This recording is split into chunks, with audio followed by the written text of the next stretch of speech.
leader, team leader, and also Glenn Lazarus, our Senate team leader. It's, also here I'd like to acknowledge my wife Karen. She's been a rock behind me in many ways, and I acknowledge her, and also daughter Grace and son Samuel, who's here today as well. I see my brother in this group as well. It's lovely to have you all here, ladies and gentlemen. I stand before you today with mixed feelings. Firstly, there is disappointment that it has come to this, where I've lost faith in those who are running the LNP and the leadership team of the Parliamentary Party. My parents, during more than half a century involvement, played a major role in the country party and national party politics, during which time the state grew and developed and prospered as a whole. I've made many great friends during my involvement in the party and during the campaigns I've been involved in. I will always remember the support that these people have given me personally. But due to the direction and leadership within the party today, I've come to the decision that I can no longer be a part of it. As far as I'm concerned, they simply can't be trusted. Now, a state government that said before the election public service jobs would be safe, then after the election 13,000 to 14,000 people lost their jobs. A state government that said no frontline services would be lost, but did the opposite. We had people at the EPI in Kingaroy that were frontline people that lost their jobs. A state government that cuts biosecurity services and leaves, just when there's a disease outbreak, and leaves people in limbo and out of pocket. And I know producers are out of pocket for over $500,000.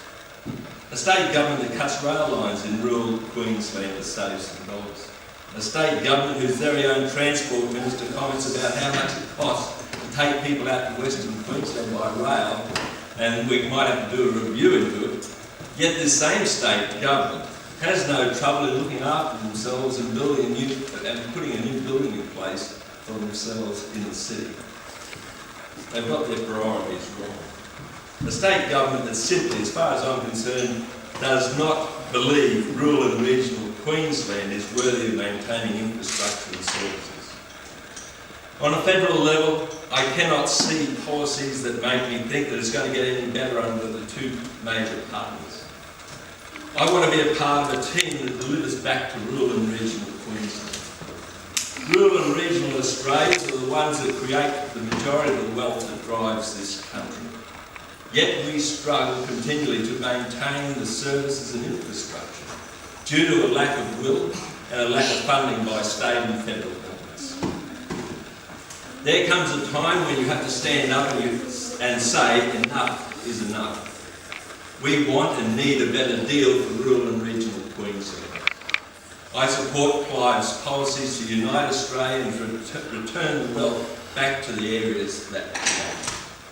The Palmer United Party has provided me with a platform to put my name forward as a candidate for Maranoa, for which I'm grateful. I've always said you can either choose to sit back and complain about what's going on, or you, as I am today, put your hand up and say to the people, I know how hard it is to try and make a living off the land.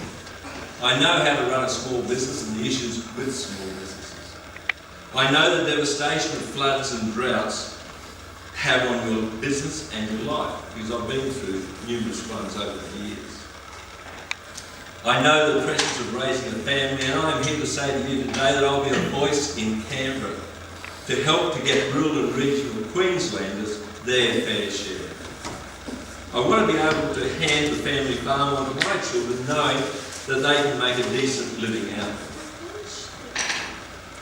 My family has had ties with Clive for many years, going back to when Clive and my father worked together back in the National Party days in the mid-80s. I believe this country needs a person like him with the business skills to turn our country around. I look forward to working with the Palmer United Party to ensure that rural and regional areas get their fair share, that jobs are created, and that our country begins to move forward. I will stand up for what is right in rural and regional Australia. If you want more of the same, vote for either of the major parties on September the 14th. If you want a change to get this great country heading back in the right direction, you need to support the parliament vote. Thank you very much.